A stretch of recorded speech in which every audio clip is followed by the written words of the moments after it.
द्रोण ने कहा, मालूम होता है ये तो अर्जुन ही आया है।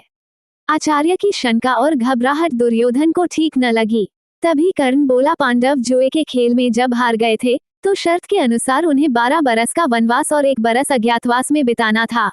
अभी 13वां बरस पूरा नहीं हुआ है और अर्जुन हमारे सामने प्रकट हो गया है, तो डर किस बात का है। शर्त के अनुसार पांडवों को फिर से 12 बरस वनवास और 1 बरस अज्ञातवास में बिताना होगा। अजीब बात है कि सेना के योद्धा भय के मारे कांप रहे हैं, जबकि उन्हें दिल खोलकर लड़ना चाहिए। आप लोग यही रट लगा रहे हैं कि सामने जो रथ आ रहा है उस पर अर्जुन धनुष ताने हुए बैठा है, पर वहां अर्जुन की बजाय परशुराम हो तो भी हम क्यों डरें। मैं तो अकेला ही जाकर उसका मुकाबला करूंगा और मैंने दुर्योधन को जो वचन दिया था उसे आज पूरा करके दिखाऊंगा। कर्ण को यूं दम भरते हुए देखकर कृपाचार्य झल्लाकर बोले, कर्ण, मूर्खता की बातें न करो, हम सबको एक साथ मिलकर अर्जुन का मुकाबला करना होगा।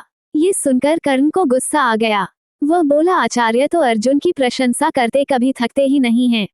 अर्जुन की शक्ति को बड़ा चढ़ाकर बताने की इन्हें एक आदत सी पड़ गई है।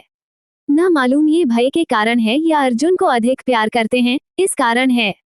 जो भी हो, मैं अकेला ही डटा रहूंगा। जब कर्ण ने आचार्य की यूं चुटकी ली तो कृपाचार्य के भांजे अश्वत्थामा से न रहा गया। वह बोला, कर्ण, किया तुमने कुछ नहीं है और कोरी डींगे मारने में समय गंवा रहे हो। इस प्रकार कौरव सेना के वीर आपस में ही वाद विवाद तथा झगड़ा करने लगे।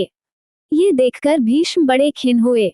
वह बोले, यह आपस में बैर विरोध या झगड़े का समय नहीं है। अभी तो सबको एक साथ मिलकर शत्रु का मुकाबला करना है। पितामह के इस प्रकार समझाने पर कर्ण, अश्वत्थामा आदि वीर जो उत्तेजित हो रहे थे शांत हो गए।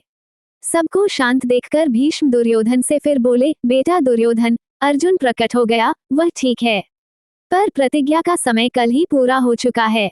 चंद्र और सूर्य की गति, वर्ष, महीने और पक्ष विभाग के पारस्परिक संबंध को अच्छी तरह जानने वाले मेरे कथन की पुष्टि करेंगे। प्रत्येक वर्ष में एक जैसे महीने नहीं होते। मालूम होता है कि तुम लोगों की गणना में भूल हुई है, इसलिए तुम्हें भ्रम हुआ है। जैसे ही अर्जुन ने गांडीव धनुष की टंकार की थी, मैं समझ गया था कि प्रतिज्ञा की अवधि पूरी हो गई है। दुर्योधन, युद्ध शुरू करने से पहले इस बात का निश्चय कर लेना होगा कि पांडवों के साथ संधि कर ले या नहीं। यदि संधि करने की इच्छा है तो उसके लिए अभी समय है। दुर्योधन ने कहा, पूज्य पितामह, मैं संधि नहीं चाहता हूँ। राज्य तो दूर रहा, मैं तो एक गांव तक पांडवों को देने के लिए तैयार नहीं हूँ। ये सुनकर द्रोणाचार्य की आज्ञानुसार कौरव वीरों ने व्यूह रचना की। उधर उत्तर ने रथ उसी ओर हाँक दिया जिधर दुर्योधन था। अर्जुन ने गांडीव पर चढ़ाकर 2-2 बाण आचार्य द्रोण और पितामह भीष्म की ओर इस तरह से छोड़े जो उनके चरणों में जाकर गिरे। इस प्रकार अपने बड़ों की वंदना करके अर्जुन ने दुर्योधन का पीछा किया। अर्जुन को दुर्योधन का पीछा करते देखकर भीष्म आदि सेना लेकर अर्जुन का पीछा करने लगे। अर्जुन ने उस समय अद्भुत रण कौशल का परिचय दिया। पहले तो उसने कर्ण पर हमला करके उसे बुरी तरह से घायल करके मैदान से भगा दिया। इसके बाद द्रोणाचार्य की बुरी गत होते देखकर अश्वत्थामा आगे बढ़ा और अर्जुन पर बाण बरसाने लगा। अर्जुन ने जरा सा हटकर द्रोणाचार्य को खिसक जाने का मौका दे दिया। मौका पाकर आचार्य जल्दी से खिसक गए। उनके चले जाने के बाद अर्जुन अब अश्वत्थामा पर टूट पड़ा। दोनों में भयानक युद्ध होता रहा। अंत में अश्वत्थामा को हार माननी पड़ी।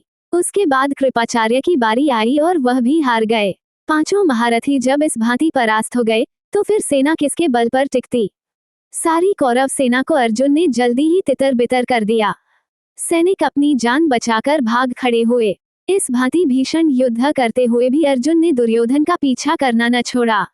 पांचों महारथियों द्वारा अर्जुन को एक साथ रोकने का प्रयत्न करने पर भी उसे रोका न जा सका। अर्जुन आखिर दुर्योधन के निकट पहुंच ही गया। उसने दुर्योधन पर भीषण हमला कर दिया। दुर्योधन घायल हो गया और मैदान छोड़कर भाग खड़ा हुआ।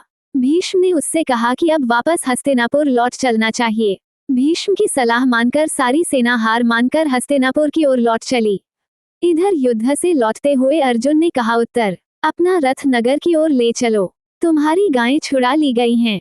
शत्रु भी भाग खड़े हुए हैं। इस विजय का यश तुम्ही को मिलना चाहिए, इसलिए चंदन लगाकर और फूलों का हार पहनकर नगर में प्रवेश करना। रास्ते में अर्जुन ने फिर से बृहन्नला का वेश धारण कर लिया और राजकुमार उत्तर को रथ पर बैठाकर सारथी के स्थान पर खुद बैठ गया। उन्होंने विराटनगर की ओर कुछ दूतों को यह आज्ञा देकर भेज दिया कि जाकर घोषणा कर दो कि राजकुमार उत्तर की विजय हुई है।